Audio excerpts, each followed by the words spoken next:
Olá pessoal, tudo bem com vocês? Bom, na aula de hoje vamos continuar falando de Aristóteles, mas dessa vez tendo como foco a sua proposta ética.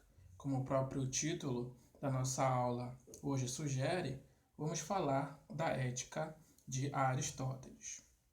Mas para falar sobre a ética de Aristóteles, primeiro devemos falar sobre a própria ética e, não obstante, a sua relação com a própria moral. Devemos então realçar nesse primeiro momento a relação entre ética e moral. Dito isto, devemos nos lembrar daquele teu quadro de habilidades e competências que o Enem te exige, como tu muito bem sabes, né? E naquele quadro há uma competência 5 que fala sobre utilizar conhecimentos históricos para compreender e valorizar os fundamentos da cidadania e da democracia, favorecendo uma atuação consciente do indivíduo na sociedade. E seguindo, né, essa linha da competência 5, há uma habilidade 23 que é muito interessante para a nossa disciplina, que é a habilidade 23 que fala sobre analisar a importância dos valores éticos na estruturação das sociedades. Bom, se nós vamos falar sobre a importância dos valores éticos, não há, prestem bastante atenção, não há forma melhor de começar a falar sobre a importância desses valores éticos do que através do pensamento de Aristóteles. Pois, como já vimos na videoaula anterior, Aristóteles dividiu o conhecimento em três grandes áreas: sabedorias teoréticas, que dizem respeito à filosofia, à metafísica, ou seja, todo um conhecimento teórico. Ele dividiu também numa segunda área que ele vai chamar de sabedorias práticas, que é ali que diz respeito às coisas das nossas ações em sociedade, ações morais, que diz respeito à ética, e a terceira área que fala sobre as sabedorias poéticas ou produtivas, que fala sobre estética, sobre produção artística, essa parte mais criativa e sensível do ser humano, do homem. E na aula de hoje, como já está destacado aí que tu está vindo, a gente vai falar sobre esse segundo item que fala sobre as sabedorias práticas, que dizem respeito justamente à ética. Tá bom? Ou seja, Aristóteles compreende a ética como uma sabedoria prática, mas também um pouco que também necessita um pouco de teoria, que nós vamos ver daqui a pouco. Mas, acima de tudo, é importante a gente entender que falou de ética, falou de sabedoria prática, tá bom? No que diz respeito a Aristóteles. E foi na sua obra Ética a Nicômaco, tá? Que é lá na sua Ética Nicômaco que vai estar contido o seu grande tratado ético, elaborado ali em torno do século IV e século III a.C., né? Ali que vai estar o seu grande tratado ético, em que ele vai dedicar essa obra para o seu filho Nicômaco, tá bom? E além, muito mais do que um tratado sobre ética, nós vamos ver ali também um tratado sobre a felicidade no sentido grego do termo, que nós vamos ver logo mais. Mas antes é importante falarmos a respeito da própria ética, que traz a reboque reflexões sobre o que seria a moral. Ou seja, não é possível falar da ética sem falar sobre a moral. Eu posso até estar exagerando, mas são coisas que estão ali intrínsecas e relacionadas. Não é possível falar de uma coisa sem a outra. Por quê? Primeiro, porque são dois termos muito semelhantes. Ponto. Segundo, porque estão relacionados a valores e costumes de uma sociedade, de uma cultura. Terceiro ponto, porque dizem respeito ao que é certo, ao que é errado, sobre o que é bom ou sobre o que é mal. Se você prestar bem atenção, vão falar quase que sobre as mesmas coisas. Mas prestem muita atenção, porque ética e moral não são as mesmas coisas. Porque elas falam das mesmas coisas, do mesmo conteúdo, mas de forma diferente, adotam perspectivas diferentes. E para que a gente compreenda essas diferenças, vamos começar então falando pela moral. A palavra moral deriva do latim mores, moralis, né? E todas essas palavras dizem respeito a costumes ou a maneira de se comportar de uma forma regulada. A moral, né? Deste modo, ela diz respeito a um conjunto de valores, de costumes, de normas regras de uma pessoa ou de um grupo social. Atenção, porque a moral ela impõe ou determina sobre o bom ou o mal, sobre o que é certo ou errado de uma ação. E ela depende de cada cultura no tempo e no espaço. Cada cultura, cada sociedade, seja ele num período histórico, seja num tempo presente, mas num espaço diferente, cada um possui a sua própria lei moral, porque a lei moral ela é instituída pelo homem quando ele se constitui no interior de um corpo político que é caracterizado pela sociabilidade, pela relação com outros seres humanos, com outros homens. Então eu até coloquei aqui como forma de realçar, né, essa importância.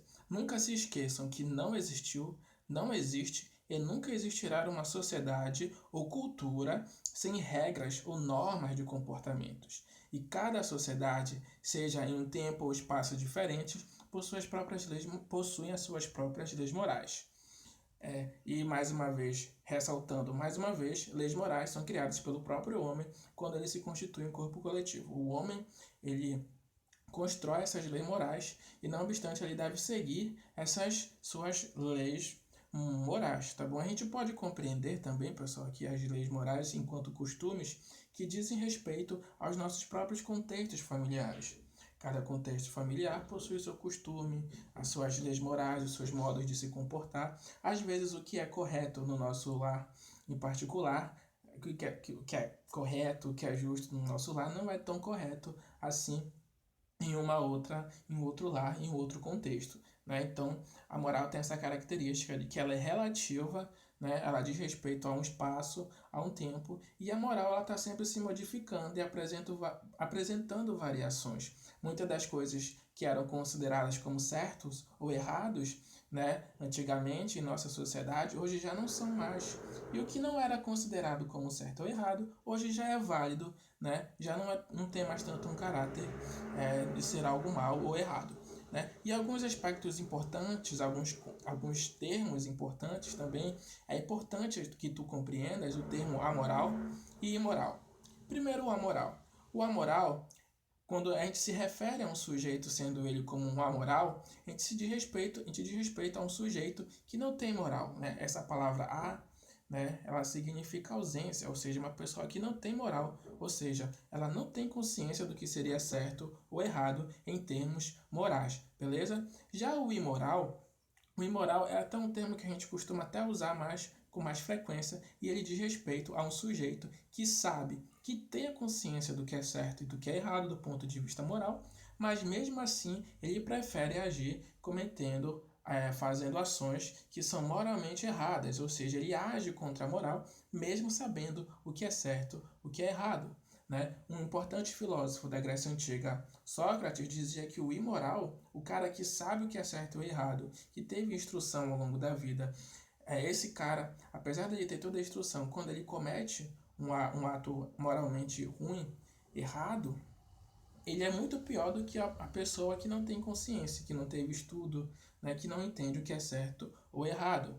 Então as leis deveriam ser mais fortes e impiedosas nesses sujeitos imorais do que nos sujeitos amorais propriamente dito, né?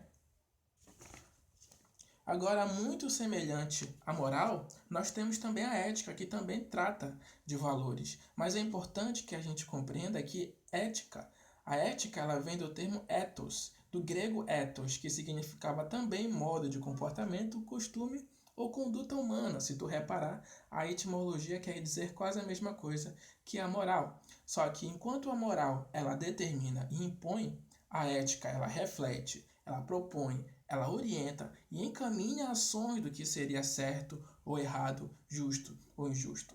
Né? A ética ela analisa todos os valores, sendo eles permitidos ou não. Ou seja, por meio da ética se estuda as leis morais. Podemos, através da ética, estudar as leis morais do nosso contexto social ou de outros contextos sociais, propondo reflexões, né, sobre as formas como as pessoas agem, se elas agem de acordo com aquelas regras morais ou se não agem, por quê, com que finalidade elas não agem. Né? As leis morais elas conseguem agregar todos os seres humanos dentro dessa sociedade.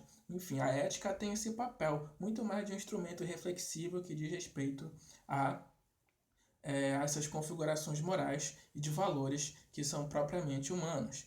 E um outro ponto importante, também prestem bastante atenção, que a moral, ela depende de cada cultura, de cada sociedade no tempo, não é verdade? Já a ética não. A ética, ela independe de uma cultura, pois a ética propõe leis de comportamentos universais, né? Portanto, enquanto a moral ela diz respeito a algo particular, não é verdade?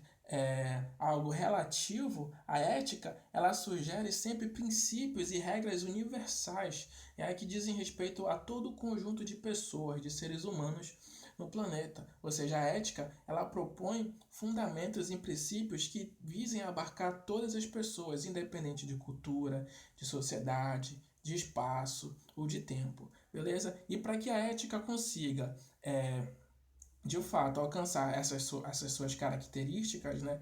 De fato, consiga realizar essas propostas, a ética ela precisa se basear essencialmente em duas regras. A primeira, nunca devemos prejudicar outra pessoa ou outras pessoas ou grupos de pessoas por quaisquer motivos. Segundo, a ética deve sugerir condutas ou comportamentos que possam servir de exemplo universal, ou seja, para qualquer pessoa no tempo e espaço. Com essas duas regras básicas, pessoal, nós vamos ter uma história da filosofia no que diz respeito à ética, em que vários filósofos vão propor as suas ideias éticas, tá bom? Baseados essencialmente nessas duas regras. Essas duas regras são as mais importantes para nós termos uma proposta ética. E é aí nesse contexto que o filósofo Immanuel Kant, filósofo alemão que viveu ali no século XIX, perdão, no século XVIII, né, ali na Alemanha, ele vai escrever na sua obra A Fundamentação da Metafísica dos Costumes, e ele vai dizer, ele vai propor ali um imperativo categórico. Nós vamos ver ainda quando nós formos falar de Kant, mas podemos adiantar que Kant vai dizer: age de tal modo que a máxima de tua ação possa sempre valer como princípio de conduta,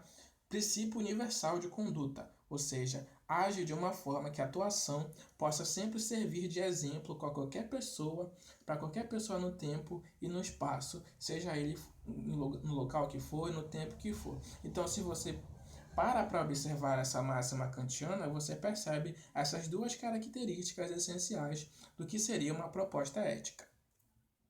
Beleza? E para encerrar essa primeira parte da nossa aula, a gente reforça então as principais diferenças entre a ética e a moral, porque a moral ela ordena e a ética aconselha. A moral responde à pergunta o que devo fazer e a ética a pergunta como devo viver. Ou seja, a história da filosofia é pautada por esses embates, por essas relações entre a ética e a moral. E cada filósofo irá propor éticas diferentes, modos de se comportar, né, aconselhamentos e encaminhamentos que cabe a nós, estudantes, estudarmos e entendermos o que esses filósofos buscaram dizer, né, para que nós possamos, enfim, construir uma sociedade mais justa e igualitária para todos os seres humanos. Tá certo, pessoal?